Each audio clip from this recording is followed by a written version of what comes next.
Aston Villa have been knocked out of the Champions League in the quarter-finals to Paris Saint-Germain. 5-4 on aggregate, 3-2 on the night.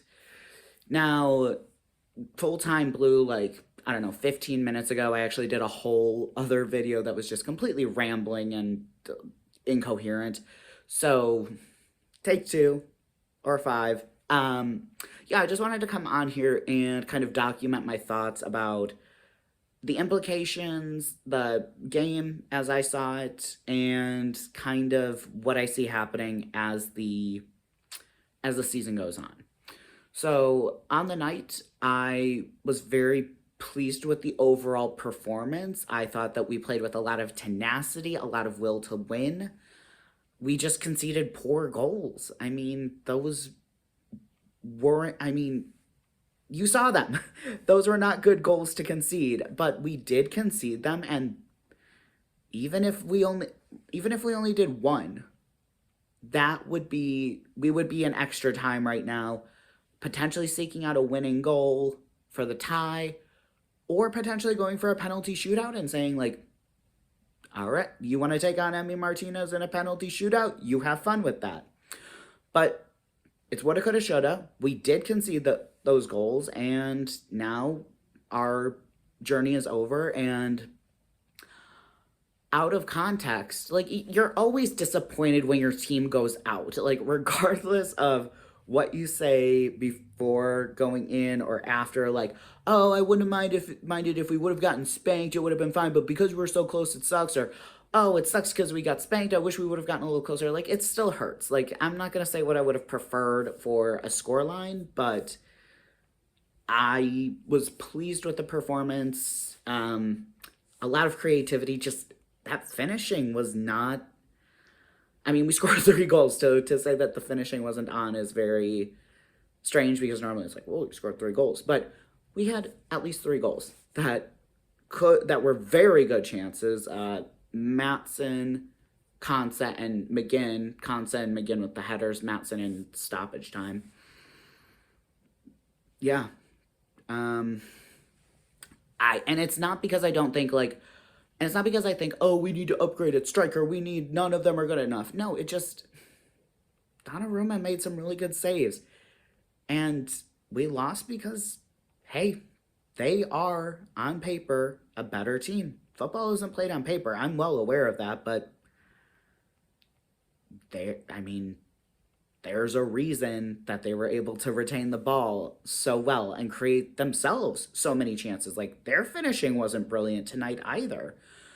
So, out of context, I am pleased. I thought McGinn was incredible tonight. There was actually some discussion in the PSG preview that I listened to on Claret and Blue, where I guess some fans were saying that McGinn's totally past it and he was the worst player in the away fixture. But man, he plays with such heart. I was really actually sad to see him get subbed off, because he was the heart of the team tonight. He really made a lot of stuff happen, and yeah, I really wish that he wouldn't have come off, but, you know, I understand that Emery knows what he's doing. There was a reason he did that. I accept that. Yeah, Boubacar Kamara, Amadou Onana also I thought were very good. I didn't think anyone was bad. Yeah, just, unfortunately, they're a better team, and they showed it tonight. Proud of the lads. Out of context, like, if you would have told me, hey, Liam, in mid-April, you'll be, or I guess at this point still, well, it is technically mid-April, you'll be within a point of Champions League, or like a point of third, no, within a point of Champions League, in an FA Cup semifinal against Crystal Palace, and gotten to the quarterfinals of the Champions League, I probably would take that. I mean, yes, sucks to be out of Champions League. I promise this is the last of the Champions League for this year. But we still have a very good chance. Chelsea, I don't think, is going to get Champions League. They're choking. They are choking hard. And their momentum is going to be hard to turn around. Like, they are, I just don't see them getting over the line. Forrest, what I know was, I know he played against Everton, but the week before he was injured, so I'm not sure if it's just, he's not fully fit. But if that is the case, if he's not fully fit, that's a problem, a really big problem for Nottingham Forest, because they don't score a lot of goals. They don't concede a whole lot of goals either. So if they aren't scoring goals, they are not winning.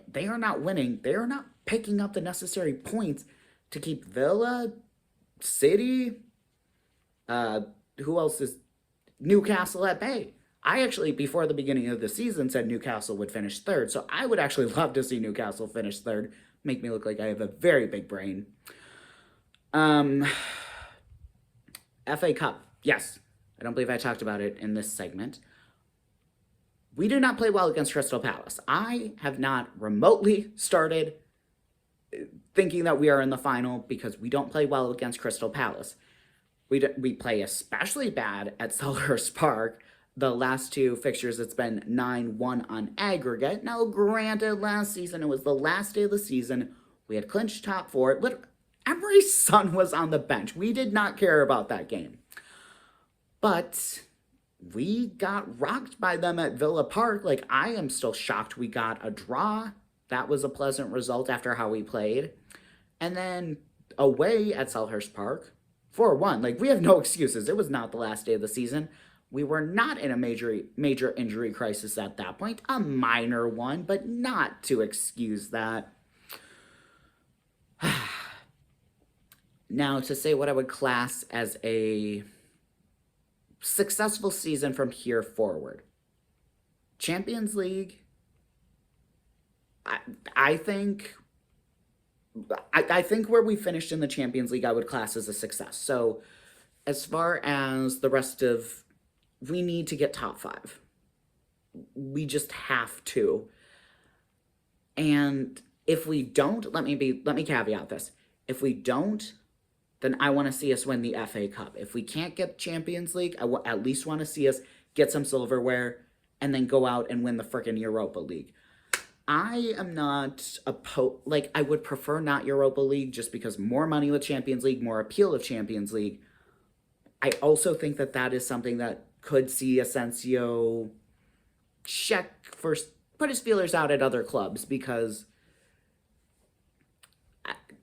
I think that he wants to play Champions League, and if we don't have it, I could see, and he's been great. Now, do I think he's a long-term thing? Absolutely not. And does that create some problem with what to do with Rodgers because his best position is the 10? Yes, but it's a good problem to have.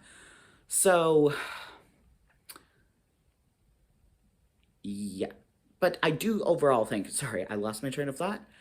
I do overall think that is very good for the project. It shows, look, 3 seasons in a row in Europe, we've won a trophy recently, so we have shown that as a club, we now have that killer instinct identity back, because look, we went out and won a big frickin' trophy. I think that will, plus the prize money, I also think that, because I think that then we'll probably have enough money to really upgrade the squad, and especially I heard this discussion about, would you sell Watkins to buy Rashford and Delap? I kind of think you do. And that is no disrespect to Ollie. I love Ollie Watkins, but he's 29. He's going to be 30 at the end of next season. He's still in incredible form and all of that, but it does kind of seem that we're starting to integrate some younger players, like Morgan Rogers was brought in. He's only 22. Onana's 23. Bring in Delap, he still plays in the under-21s for England, so yeah, plus you get Rashford, who you essentially get 2 more years. Now, he is not a striker, but then you just play him on the left. Why am I acting like he's going to play striker? I actually could see that being the long-term plan, and my heart says, oh, Ollie, but my head says, that's pretty smart business, actually. So to finish off, the point that I started before, I'm not refilming this one. Champions League, I consider a success. We need to, if we do not win the FA Cup, we must get top 5. we cannot leave that. I don't want us to go out not on top. We are in such good form.